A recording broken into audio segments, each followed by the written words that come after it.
everyone, it's Kellen from RacerX again this week with another race examination, this time from San Diego, where we're going to focus on a couple things this week. Hold on, wait a minute. Did Martin Davalos just literally scrub a tough block in the first corner? Yeah, we got to take a look at this. Look at this. Gets pushed wide by Brayton, and he just goes right over the top of this Oakley bale, but he scrubs it and does a nice job of recovering and landing that, but not very smooth, but still, nice job, Marty. Well done, well done. All right, let's jump back into this. So everyone was talking about Adam Cianciarulo versus Cooper Webb in the whoops this week, and I don't want to get too deep into it with this video, but I did want to highlight that at the beginning of the race, Webb was actually blitzing the whoops, and Cianciarulo was trying to jump through the whoops, and there's a reason why I think Cianciarulo was doing this early in the race. He talked to our Steve Mathis after the race, and he said, he's so good at jumping. And I saw him do it on the sight lap, and I'm like, oh, always got to love AC's honesty. He's talking about Webb here, obviously, but Webb was still blitzing early on, and I wonder whether or not both of them noticed that late in the 250 main event, Justin Cooper was actually starting to jump the second set of whoops. He's actually jumping both sets of whoops, but he was doing the same line that Webb took advantage of late in the race on Cianciarulo, where he would triple in, he tried to do this little quad and then triple out,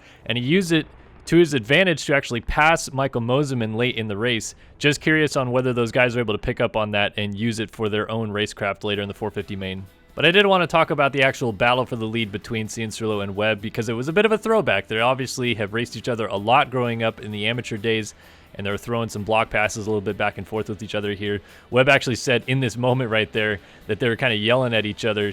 Webb wanted to have Cianciarulo get away a little bit so that Baggett wouldn't catch up from behind. But if we actually take a look at the passer lead, I want to focus in on a couple things here. Cianciarulo could double to the outside here and block Webb's line, but he doesn't. And you'll notice Webb looking across the inside of the corner to see where is Cianciarulo going to go. Is he going to cut across? Is he going to block my line? Very smart riding from Webb here to cut back underneath and end up on the right side of him, but scrub past him to the inside here and look back to make sure he's got the pass blocked off on Cianciarulo. Now moving to the 250 division, I want to talk about Michael Mosiman for a second. Mosiman led the first couple laps of this main event before Forkner was able to put that pass on him right here. But Mosiman wanted to fight back. He actually, in a couple corners after this, went after Forkner down the inside, and Forkner almost threw it away there. And then Ferrandis fighting back as he gets around Mosiman for second. And then Mosiman, he's not done. He fights back on Ferrandis. He scrubs down the inside. Ferrandis is going to have to go back down the inside and triple past him. But I like this fight out of Mosiman because he is trying to prove that he is in the mix for these guys and for race victories. But I want to talk about this pass here because it kind of pertains a little bit later into the race of what we're going to talk about. Mosiman down the inside, and Forkner does not back out of the challenge. And you can see he very, very nearly clipped this tough block on the side of the track, landed and kind of skimmed it with his rear tire.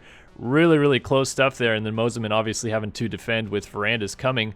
But the reason why I think that this is kind of crucial is later in the race when Ferrandis and Forkner are battling, you can see Forkner not laying over whatsoever. Even with that move right there, he still banks it off the outside and jumps the finish line double. But I think that this actually played a factor in the pass that eventually changed hands for the lead when Ferrandis comes down the inside and puts this block pass on Forkner.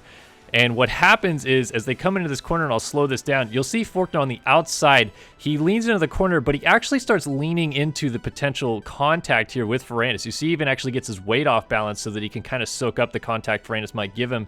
And he most likely could have stayed on the track, but the rut kind of sends him off to the left a little bit when he gets cross-rutted, and he goes into the Toyota tough block there. You can see Ferrandis, as he comes over this jump, thinks that Forkner's still on the racetrack because he even kind of looks back to be like, is he coming down my inside?